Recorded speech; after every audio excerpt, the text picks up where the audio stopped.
1973년에 개봉되었는데 2017년에 리메이크된 유명한 영화가 있습니다. 그게 바로 탈옥수에 관한 이야기인 빠삐용이라고 하는 영화가 있습니다. 실제적으로 이 영화는 앙리 살리에르라고 하는 사람의 경험으로 또 그것을 바탕으로 만들어진 실화 같은 영화라고 알려져 있습니다. 그래서 유명한 작품 중에 이 빠삐용이 항상 들어 있습니다. 탈출이 불가능한 가야나 섬에 갇힌 빠삐용이 여러 번 탈옥을 감행합니다. 그러다가 어느 날 이 빠삐용이 가야나 수용소에서 잠들어 있을 때 그가 신의 형상을 가진 존재를 만나게 됩니다. 그때 이 빠삐용이 그렇게 이야기를 합니다. 자신의 억울함을 이야기하면서 저는 여기 올 만한 죄를 저지른 적이 없습니다. 살인이나 강도나 절도, 그 어떤 불법도 제가 저지르지 않았는데 제가 왜 이 수용소에 갇혀야 됩니까? 라고 그렇게 불만을 표했습니다. 그런데 어째서 저를 이곳으로 보냈습니까? 라고 불평을 할 때 신적인 모습을 가진 자가 이렇게 이야기를 합니다. 너는 불법을 저지르지 않았다. 그러나 죄를 저지르지 않은 것은 아니다. 인생을 낭비한 죄, 그것이 바로 너의 죄다. 라고 이야기하는 그런 대사가 있습니다. 그래서 인생을 낭비한 죄, 그것이 너에게 있어서 가장 큰 죄라고 이야기를 했는 것처럼 오늘 우리는 어쩌면 빠삐용처럼 세상의 범죄, 세상의 불법을 저지르지는 않았지만 살아가면서 어쩌면 우리의 세월을 낭비하고 있지는 아니한가를 우리는 돌아봐야 합니다. 그래서 믿음의 사람들은 우리들에게 권면합니다. 말씀도 마찬가지입니다. 너희는 이 세대를 본받지 말고 오직 마음을 새롭게 함으로 변화를 받아 하나님이 기뻐하시고 온전한 뜻이 무엇인지 분별하라 라고 그렇게 수차례 권면하고 있고 세월을 아끼라 때가 악하다 라고 이야기를 하고 있습니다. 오늘 우리는 믿음의 삶의 자리에서 오늘 이 본문이 우리에게 몇 가지를 들려주는 말씀이 있습니다. 그 전에 이사야서 50장에 보면 너희 중에 여호와를 경외하며 그 종의 목소리를 청종하는 자가 누구뇨? 흑암 중에 행하여 빛이 없는 자라도 여호와의 이름을 의뢰하며 자기 하나님께 의지할지어다 라고 이야기를 하면서 하나님을 놓치지 말고 하나님을 떠나지 말고 하나님과의 관계에서 오직 하나님만을 의지할 것을 이사야를 통해서 우리에게 권면하고 있었습니다. 오늘 이 본문에서 제일 먼저는 할 수 없을 때 우리가 무엇을 의지하고 있는가를 돌아봐야 합니다. 오늘 본문 5절이 이렇게 말합니다. 사도들이 주께 여짜오되 우리에게 믿음을 더하소서 하니 라고 말합니다. 오늘 본문은 짧습니다. 몇 절 되지 않지만 예수님께서 이 누가복음 17장 5절 앞에 1절에서 4절 사이에 말씀하시는 것이 있습니다. 그게 뭐냐면 남을 실족하게 하지 말라라고 이야기를 하시고 그리고 용서를 하되 계속해서 끊임없이 용서할 수 있는 사람이 되라라고 권면하셨습니다. 그리고 난 이후에 오늘 이 말을 들었던 제자들은 예수님께 우리는 그렇게 할 수가 없습니다. 그러니 우리에게 믿음을 더해 주소서라고 그렇게 구하였습니다.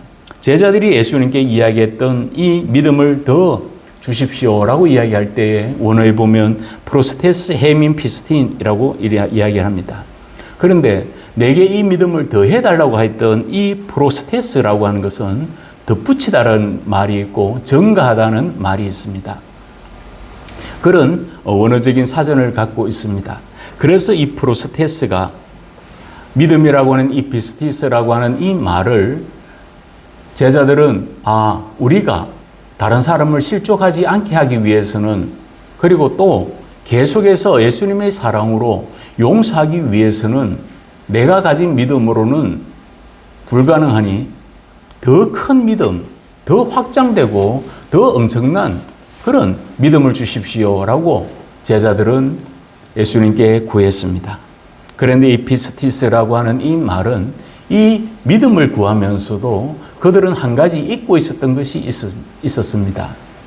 그것은 바로 신뢰하다, 의탁하다라고 하는 뜻 넘어서 존재하고 있는 하느님께 전적으로 맡기다라고 하는 이 단어인 믿음이, 피스티스라고 하는 이 믿음이라고 하는 것은 우리의 힘이나 우리의 실력으로 이뤄가는 것이 아닙니다. 그렇기 때문에 하나님께 의존할 때 전적인 의존입니다. 모든 것을 맡길 때 가능한 일입니다. 그런데 제자들은 바로 이러한 믿음의 분량을 생각하고 있더라는 것입니다. 프로스테스라고 하는 이 프로스테스라고 하는 것은 확장시켜 주시고 더 첨가해 주고 더 넘쳐나게 해달라고 예수님께 이야기를 했습니다. 바울은 자신의 육체의 고통을 위해서 그가 이렇게 기도하는 장면이 나옵니다. 기도했을 때 예수님께서 고린도후서를 통해서 말합니다. 내게 이르시기를 내 은혜가 너에게 족하도다. 이는 내 능력이 약한 데서 온전하여 짐이라 하신지라. 이러므로 도리어 크게 기뻐함으로 나의 여러 약한 것들에 대하여 자랑하리니 이는 그리스도의 능력으로 내게 머물게 하려 함이라 라고 바울 사도는 권면합니다. 그러면서 가장 약할 때 나는 이 가장 약함을, 이 질병을, 이 고통을 해결해 주십시오라고 끊임없이 기도했지만 하나님은 오히려 너가 약할 때가 가장 강할 때라는 것을 알려주셨다라고 이야기를 하고 있습니다. 그런 것처럼 우리가 약할 때, 병들 때, 지쳐있을 때, 또 좌절하고 있을 때, 근심하고 슬픔과 탄식 가운데 있을 때 우리가 무엇을 통해서 우리의 삶을 돌파해가고 이겨내고 있는가를 우리는 또 돌아봐야 합니다. 그런 것처럼 갈멜산에서 엘리야가 바알과 아세라의 선지자들을 450명, 400명에서 850대 1로 그가 불이 내리는 응답을 두고 시험을 한 적이 있습니다. 시합을 했을 때 그가 이렇게 이야기를 합니다. 저가 대답하되 내가 만군의 하나님 여호와를 위하여 열심히 특심하오니 이는 이스라엘 자손이 주의 언약을 버리고 주의 단을 헐며 칼로 주의 선자들을 죽였음이오며 오직 나만 남았거늘 저희가 내 생명을 찾아 취하려 하나이다 라고 이야기를 합니다. 불의 응답 이후에 그리고 또 바알과 아세라의 선지자들을 850명을 모두 다 시냇가로 내려가서 죽여버렸습니다. 그래서 그 시냇가가 피로 물드는 사건이 있습니다. 그 소식을 들었던 아합의 왕후였던 아세라는 내가 엘리야를 죽이기 전까지는 잠도 자지 않겠고 먹지도 않겠다고 이야기를 합니다. 그러면서 끝까지 이 엘리야를 잡아 죽이겠다고 이야기했을 때 조금 전에 불의 응답을 받았던 그 엘리야가 하루아침에 낙심하게 됩니다. 그러면서 조금 전에 읽어드렸던 그 말씀처럼 나만 남았습니다. 나만 남았습니다를 두 번이나 계속해서 연거푸 이야기를 합니다. 그래야 할 때 하나님께서 열왕기상 19장 18절에 이렇게 말씀합니다. 그러나 내가 이스라엘 가운데 7,000인을 남기리니 다 무릎을 바알에게 꿇지 아니하고 다 그의 입을 바알에게 맞추지 아니한 자니라 라고 말합니다. 엘리야는 자신만 열심히 또 믿음이 특심한 줄 알았습니다. 그런데 하나님은 아니야. 너 한 명만 있는 게 아니고 내가 7,000명을 남겨두었다라고 말씀하고 있더라는 것입니다.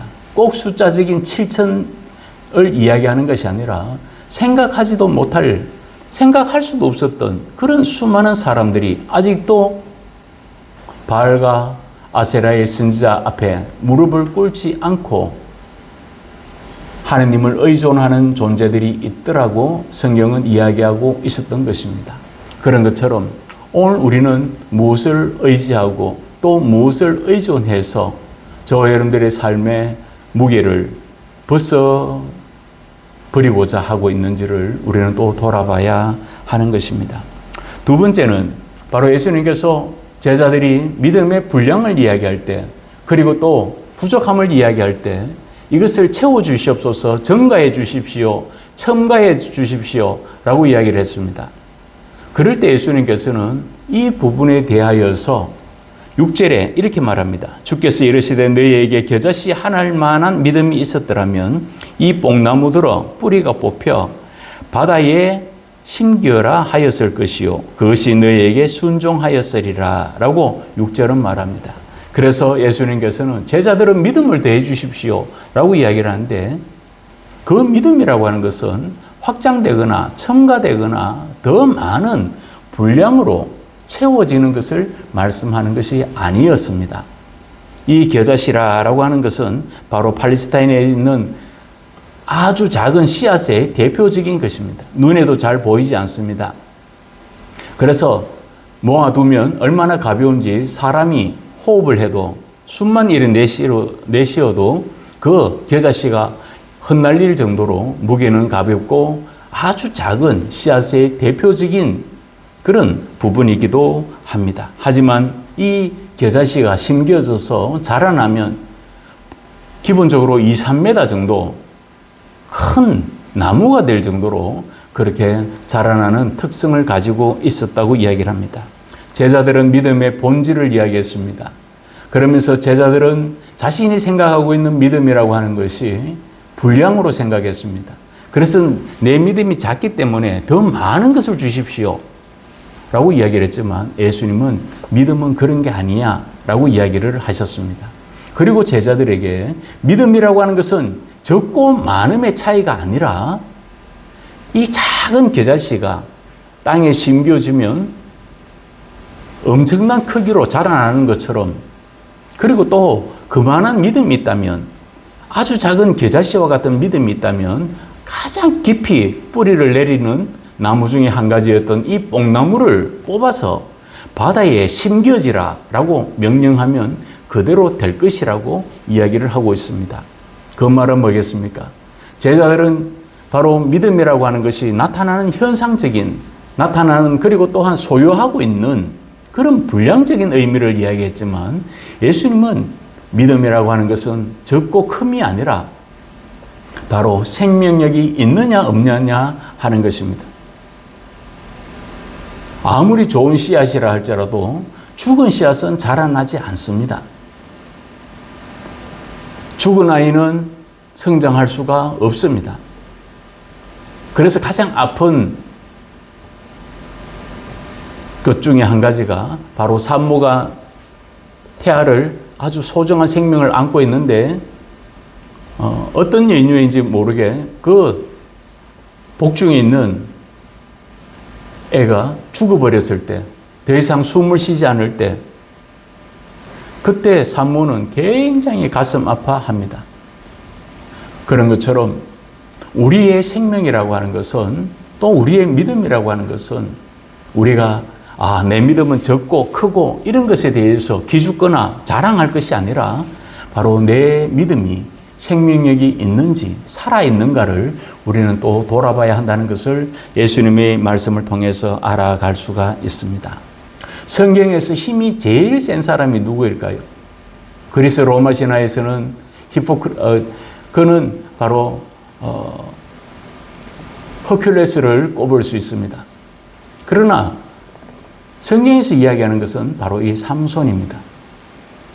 삼손이 엄청난 힘을 가지고 있었습니다.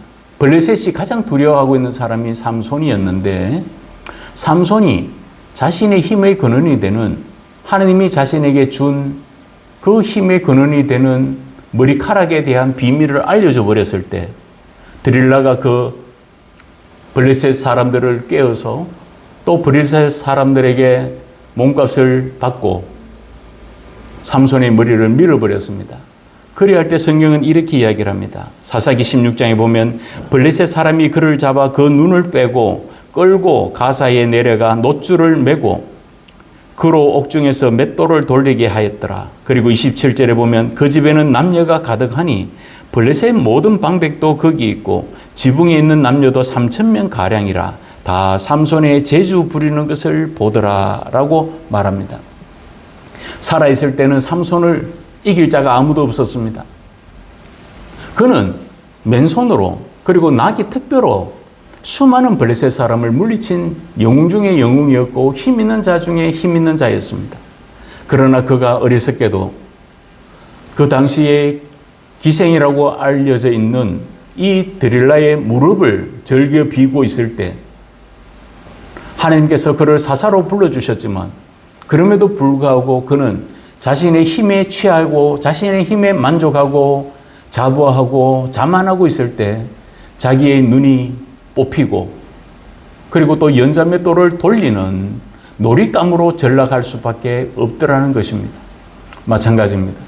우리가 겨자씨와 같은 믿음은 있습니다.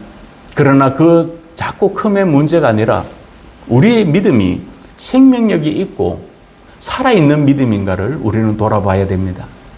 우리의 믿음이 살아있지 않으면 삼손처럼 세상의 놀잇감이 될 수밖에 없는 것입니다. 뿌리가 내리면 쉽게 뽑히지 않을 그런 뽕나무이지만 그러나 하나님이 주시는 생명력 있는 믿음을 가지고 기도하면 그것이 바로 바다에 던져질 뿐만 아니라 바다에 심겨진다고 이야기를 합니다. 바다의 그 폭이 얼마나 깊겠습니까? 그런데도 불구하고 바다에 심겨질 수 있다라고 이야기를 합니다. 그 말은 뭡니까? 바로 예수님께서 하나님을 의지하고 성령님의 은혜 가운데 살아가면 인간으로서는 도저히 불가능한 일들이지만 하나님으로서는 충분히 하실 수 있다고 성경은 이야기합니다. 믿음으로 문제의 크기나 깊이와 그리고 또한 폭을 바라보는 존재가 아니라 그 문제에 넘어서 우리의 해답이 되실 하나님을 의지할 수 있는 저와 여러분들 되기를 주님의 이름으로 부탁을 드립니다. 우리는 어떤 존재입니까? 사람은 이런 명절이 길어지면 그래서 거의 한 열흘에 가까울 정도로 이렇게 이어져 있습니다. 대체 공휴일까지 포함해서. 그러면 많은 이들이 여행을 가기도 합니다. 그래서 예전에는 바로 이 추석이나 명절에 가족들끼리 모여서 또 친지들끼리 모여서 그렇게 즐거운 시간을 나누기도 했지만 그런데 요즘은 세대가 조금씩 달라짐으로 인해서 그럴 수 있다는 겁니다. 그런데 여행을 하면 지친 몸을 쉬기 위해서 호텔이나 모텔이나 펜션을 찾아가면 거기에는 바로 욕실에 수건이 이렇게 몇 장씩 개켜져 있습니다. 정리되어 있습니다. 그러면 피곤한 운전을 하고 난 후에 그리고 또 잠을 자기 위해서 먼저 샤워를 하고 난 후에는 수건으로 젖은 몸을 닦으면 개운하기도 하고 또 지친 여독을 풀어줄 수도 있기도 합니다. 그런데 많은 사람이 수건되기만을 원한다면 걸레는 누가 되겠습니까? 수건은 바로 모든 것을 다 샤워하고 난 후에 나와서 닦는 그런 것입니다. 머리를 감거나 세면을 하거나 하고 난 후에 바로 닦는 것이 수건입니다. 그런데 걸레는 어떻습니까? 걸레는 냄새납니다. 빨아도 걸레는 걸레라는 말이 있습니다. 요즘은 청소 도구가 잘 나와 있잖아요. 그래서 가정에 그런 집안의 형편에 따라서 청소 로봇도 있다고 이야기를 합니다. 청소 로봇을 틀면 그 로봇이 돌아다니면서 지가 알아서 청소도 하고 나중에는 자기의 그 충전기에 자기가 스스로 들어가서 충전도 스스로 되는 그런 기능을 갖고 있습니다. 이후에 어땠든지 간에 많은 사람들이 수건과 같은 깨끗하게 보여지는 그런 것만을 따진다면 걸레의 역할을 할 사람이 누가 있겠습니까? 걸레는 냄새납니다. 지저분합니다. 오염된 것을 닦는 일을 합니다. 누구든지 자기 얼굴을 내기를 원하고 자기 이름을 내기를 원하고 또 자기가 드러나기를 원하지 냄새 나는 곳에서 처박혀 있어서 그것도 걸레를 방 중앙에 놔두는 사람은 아무도 없을 것입니다. 빨고 난 후에는 한적한 곳에서 그늘에 말리기도 할 것입니다. 오늘 우리들에게 있어서 예수님께서는 말씀하시다가 겨자씨에 관한 겨자씨에 관한 이야기로 가르쳐 주십니다. 그리고 난 후에 종의 모습이 어떠한가를 이야기합니다. 7절에 보면 너희 중에 누구에게 밭을 갈거나 양을 치거나 하는 종이 있어서 밭에서 돌아오면 그들어 곧 와 앉아서 먹으라 할 말할 자가 있느냐? 도리어 그들어 내 먹을 것을 준비하고 띠를 띠고 내가 먹고 마시는 동안에 수종 들고 너는 그 후에 먹고 마시라 하지 않겠느냐라고 이야기를 하고 있습니다. 이 말은 뭐냐면 너희에게 종이 있다고 생각해 보렴. 하루 내내 밭일을 하고 피곤해서 돌아왔는데 주인이 야 밥상 차려 이러면은 밥상을 차리지 않을 자가 누가 있겠느냐라고 이야기를 하고 있는 겁니다. 그런데 종은 주인이 하라는 대로 할 수밖에 없다는 것을 이야기합니다. 두로스, 때로는 둘로스라고 읽는 이 종이라고 하는 것은 주인의 명령에 전적으로 복종하고 순종하는 자를 의미합니다. 그렇기 때문에 자기가 하루 왼종일 노동으로 시달려 있고 피곤하고 공고한 가운데 있다가 왔는데 주인이 식사를 하려고 할 때 식사 그것을 다 준비하고 난 후에야 먹어야 한다라고 이야기를 하고 있는 것입니다. 그러면서 9절에 뭐라고 이야기합니까? 명한 대로 하였다고 종에게 감사하겠느냐라고 이야기를 합니다. 종은 자신이 할 일을 했을 뿐이라고 이야기를 하고 있습니다. 우리들은 헌신과 봉사를 했다고 해서 어떤 권리나 어떤 것을 요구할 수가 없는 것입니다. 우리 모두는 저와 같은 목회자부터 시작해서 우리 믿음의 가족들은 모두가 다 헌신자들입니다. 주의 은혜 안에서 봉사자들입니다. 그런데 내가 가지고 있는 것이 조금 넉넉하다고 해서 그것을 통해서 교회에서 대접을 받으려고 한다면, 어른 대접을 받으려고 한다면 그것은 잘못입니다. 저 또한 마찬가지입니다.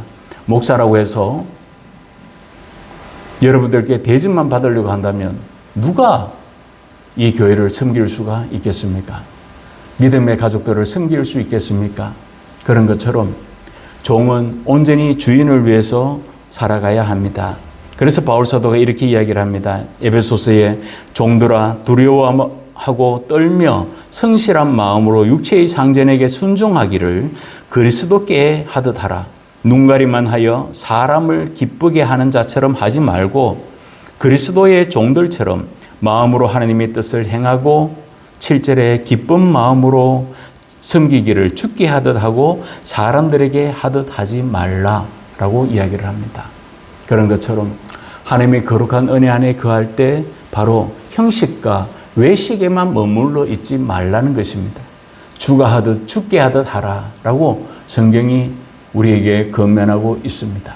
그런 것처럼 우리 자신이 이루어져 가야 할 일들 속에 내 자신을 드러내는 자가 아니라 오히려 우리는 이 종이라고 하는 이 뜻처럼 오직 순종하고 하나님의 일에 헌신하여 가는 믿음의 사람들이 되시기를 주님의 이름으로 부탁을 드립니다. 그러므로 마지막으로는 우리들의 고백과 은혜를 어디에 두고 있는가를 우리는 살펴봐야 됩니다. 다윗이 자기가 가장 아꼈던 아들인 압살롬이 반란을 일으켰을 때 그는 황급히 도망갈 수밖에 없었습니다. 그때 이 다윗은 피하여서 망명의 세월들을 보내게 됩니다. 짧은 시간이지만 그런데도 불구하고 그 패배의 흔히 이야기하는 패주라고 이야기하죠. 패배한 군주였던 이 다윗을 묵묵히 섬기는 사람이 바실레였습니다. 그래서 바실레가 마하나임이라고 하는 그곳에서 바로 하나님의 사람 다윗을 섬깁니다. 마하나임이라고 하는 그 뜻은 그 지역 이름이지만 거기에 보면 하나님의 군대, 하나님의 진영이라고 하는 그런 뜻이 담겨져 있는 곳입니다. 그러나 그 이름과는 전혀 다르게 지금 도망가 있고 쫓겨가고 있는 이 다윗을 도울 자는 아무도 없습니다. 그래서 옛말에 군주에 그리고 또 군주 집에 있는 개가 죽으면 초상 집에 몰려듭니다. 그런데 그 장성 집에 장성이 죽으면 사람이 별로 안 간다라고 하는 그런 말이 있지 않습니까? 마찬가지입니다. 실세를 따르게 되어 있습니다. 오늘날 정치판도 마찬가지입니다. 실세에 줄서기에 급급하면 안 됩니다. 그러면 입법부도 행정부도 사법부도 모두가 다 무너지게 되는 것입니다. 삼권 분립이 존재할 수 있는 유일한 이유 한 가지가 있다면 바로 국민의 주권에서부터 나오는 그것을 위해서 국민을 위해서 섬겨가야 할 존재들이 그 누가 실세가 되었다고 해서 그 앞에서 자신이 알아서 꼬리를 치거나 들어눕는다면 그것은 이 나라가 망조가 되는 것입니다. 그런데 이 바실레는 실세를 따르지 않았습니다. 압살롬 편에 붙지 않았습니다. 그가 묵묵히 이 다윗을 도와주고 먹을 것을 제공해주고 할 때 다윗이 나중에 압살롬의 반란을 진정시키고 그리고 또 완전히 다시 권력을 장악하게 됩니다. 그리 할 때 이가 자신을 그동안 섬겨왔던 이 바실레에게 저와 같이 예루살렘에 갑시다. 내가 당신을 공개하여 줄 것입니다. 그리고 내가 받은 은혜를 당신에게 다 갚아줄 겁니다. 라고 얘기를 합니다. 그럴 때 그가 이런 유명한 말을 남깁니다. 사무엘하 9장 13절에 보면 종은 왕을 모시고 요단을 건너려는 것 뿐이오늘 왕께서 어찌하여 이 같은 상으로 내게 갚으려 하시나이까? 라고 이야기를 합니다. 그는 단지 나는 왕을 모시고 요단을 건너가고자 할 뿐입니다. 라고 이야기를 합니다. 이제 새로운 세상, 이제는 모든 반란이 진정되고 다시 왕권에 복직하고 있는 이 다윗을 쫓는 자신의 이 걸음걸이는 성경에 보면 키므앗이라고 했습니다. 그건 작은 걸음입니다. 종종 걸음이 있잖아요. 다윗 바로 옆에서 개선장구처럼 1등 공신처럼 어깨를 펴고 야 내가 누군 줄 알아? 이렇게 큰 소리를 치는 존재가 아니라 바로 다윗 뒤에서 물러서서 그냥 한 사람으로 수행원으로 그렇게 옮겨가는 작은 걸음걸이를 이야기합니다. 그래서 그 건너갈 때 이 걸음걸이를 키므앗이라고 읽습니다. 그런데 왕은 어찌해서 제게 이런 큰 것을 갚아주려고 하십니까? 이 같은 상으로 내게라고 이야기를 하지만 거기에 보면 하거물이라고 읽습니다. 갚음과 보답이라고 일컬어집니다. 바실레는 그런 갚음과 보답을 위해서 얻기 위해서 자신의 명성을 자신의 가문을 더 내세우기 위해서 내가 왕을 도운 것은 아닙니다 라고 이야기를 하는 것입니다. 저는 단순히 그냥 왕이기 때문에 저는 저 할 일을 했을 뿐입니다 라고 그렇게 고백하더라는 것입니다. 그런 것처럼 오늘날 이러한 자세가 우리들에게 있어야 하지 않겠습니까? 작게는 교회 안에서도 헌신에 또 충성에 또 하나님의 거룩한 은혜를 향해서 나아가는 정도가 조금은 다를 수가 있습니다. 그런데 우리가 나는 저 사람보다 더 헌금을 많이 했고 우리가 교회 이전을 앞두고 있지만 나는 이렇게 했습니다. 저렇게 했습니다. 라고 말한다면 그건 바보 같은 사람입니다. 하나님이 제게 주신 은혜를 가지고 하나님이 주신 복으로 가지고 내가 이렇게 할 수 있었습니다. 라고 고백했던 이 바실레처럼 우리 또한 항상 겸손한 자세로 또 하나님의 거룩한 은혜 가운데 순종하며 나아갈 때 하나님은 우리에게 더 놀라운 은혜로 더 놀라운 상급을 우리들에게 허락하여 주실 것입니다. 10절에 이와 같이 이야기하십니다. 이와 같이 너희도 명령을 받은 것을 다 행한 후에 이르기를 우리는 무익한 종이라 우리가 하여야 할 일을 한 것뿐이라 할지니라 라고 이야기를 합니다. 무익하다라고 하는 말을 언뜻 들어보면 쓸데없는 인간이라는 소리처럼 들립니다. 야, 너는 하나의 소모품에 지나지 않아 라고 말할지도 모릅니다. 그러나 원래의 의미에 보면 이 무익하다라고 일컬어지는 이 아클레이오스라고 하는 이 아클레이오스는 비어 있는 상태를 이야기합니다. 텅 비어 있다는 겁니다. 숫자적인 의미를 이야기하면 0을 이야기합니다. 0은 비어져 있잖아요. 0은 아무것도 아닙니다. 그런데 그 0 앞에 숫자가 붙어야지만 그 0의 존재가 확인되어져 갑니다. 그런 것처럼 예수님께서는 제자들에게 너희는 무익한 종과 같다라고 얘기를 합니다. 그건 공로가 없다는 뜻입니다. 내가 할 수 있는 힘이 아무것도 없었는데 하나님이 내게 은혜 주시고 성령의 기름 부으심을 더하시고 하나님의 약속을 더하여 주셔서 내가 이 일들을 이루어 갈 수 있습니다. 라고 고백하라는 것입니다. 그리고 난 후에 하여야 할 일을 한 것뿐이라고 말해야 한다라고 이야기를 하고 있습니다. 내 힘으로 한 것이 아니기 때문에 그렇습니다.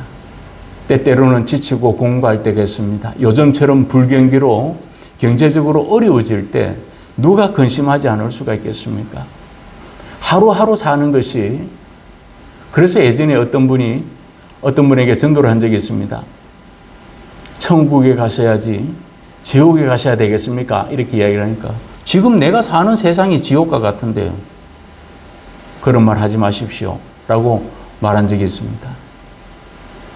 사랑하는 성도 여러분, 오늘 우리는 하나님의 거룩한 은혜 가운데 나아갈 때 예수님은 우리들을 일꾼이나 소모품으로만 여기지 않습니다. 마찬가지입니다. 믿음의 가족들이, 믿음의 지체들이 바로 그러한 세상의 잣대와 세상의 기준으로 믿음의 사람을 평가한다면 어떻게 되겠습니까? 야, 저 사람은 가난하기 때문에 무시하고, 저 사람은 부자이고, 저 사람은 사업가고, 저 사람은 성공했기 때문에, 세력가이기 때문에 저 사람하고 관계를 맺으면 내가 조금 출세해, 아니면 내가 살아가는데 좀 편하지 않겠냐라고 말할지도 모릅니다. 그럴 수는 있습니다. 그러나 그것이 진정한 가치의 기준이 되어서는 안 됩니다. 교회에는 가난한 사람도 올 수 있고, 부자도 올 수 있고, 무식한 자도 올 수 있고, 유식한 자도 올 수 있습니다. 그러나 예수를 믿지 않으면 누구나 다 똑같은 죄인입니다. 더 가진 죄인이고 덜 가진 죄인일 수 있지만 하나님 앞에서는 바로 그것으로 하나님의 기준을 충족할 수가 없습니다. 하나님은 우리를 심판대 앞에 섰을 때 우리에게 예수 그리스도의 피가 있는지, 예수 그리스도의 부활의 생명을 믿고 살아가는 구원의 확신이 있는가를 돌아보시게 할 것입니다. 그런 것처럼 우리가 하나님의 약속 가운데 나아갈 때 믿음으로 또 순종으로 살아가지만 이 모든 것들을 봉사와 헌신할 수 있는 은혜를 우리에게 주셨음을 오히려 감사할 수 있는 저 여러분들 되시기를 주님의 이름으로 부탁을 드립니다. 말씀을 맺겠습니다. 우리들의 믿음의 크기와 분량보다는 생명력 있는 믿음인가를 돌아보고, 또한 이 믿음을 가진 자는 순종과 겸손함으로 내게 주어진 일들을 이루어 갑시다. 하나님의 일은 교회를 건축해야지만 위대한 일이라고 말하지 않습니다. 수많은 사람을 전도하는 것도 물론 귀한 일입니다. 그러나 다른 사람을 전도하기 이전에 내 한 사람 한 사람이 바로 자신을 돌아보고 부족함을 가지고 우리 모든 한 사람이 삶의 모습이 전도지가 됨을 잊지 말고 하나님 앞으로 더욱더 가까이 나아갑시다. 교회 안에서만 호랑이처럼 부르짖는, 그리고 다른 사람을 억누르는 그런 맹수가 되지 말고, 그것은 교회 안에서의 호랑이는 종이 호랑이에 지나지 않습니다. 세상에 나아가서 하나님의 거룩한 은혜 가운데 살아갈 수 있는, 그래서 하나님의 도우심을 입어갈 수 있는 저와 여러분들 되시기를. 그래서 믿음은 결코 불량이나 첨가하거나 그런 것이 아니라 생명력이 있느냐, 죽은 믿음이냐를 예수님이 오늘 말씀하시고 있는 것처럼 우리 또한 이 생명력이 있는 믿음으로 살아갈 수 있기를 다짐하고, 또 다시 한번 몸부림쳐 갈 수 있는 주의 은혜를 의지할 수 있는 저 여러분들 되시기를 주님의 이름으로 간곡히 부탁을 드립니다. 오늘 이 말씀을 생각하면서 우리 잠시 함께 같이 기도하겠습니다.